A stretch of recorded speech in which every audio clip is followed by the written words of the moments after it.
At sa huli, laging nananalo ang nagpapatawad. This is how I want to end this year. Gentle and calm. One of my quiet times with God, I ask Him to examine my heart. I want Him to expose my heart.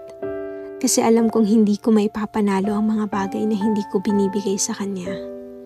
I know it's hard, sobrang mahirap. Yung tipong kahit masakit pa, isusuko mo na lang sa Kanya.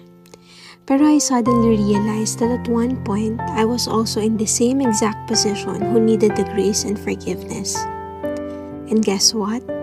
Inabot ako ng Diyos at pinatawad ako. Makakatakas ba sila sa consequences when I forgive them? No. Makakalimutan ba ni Lord na nasaktan ako when I forgive? No. Pero payapa na ang puso mo. Mas magaan na, mas masaya na. We can forgive and set boundaries. We can also forgive and share the same grace. At the end of the day, your responsibility is to forgive, and it is God's job to serve justice for you. Bukas, sana magaan na.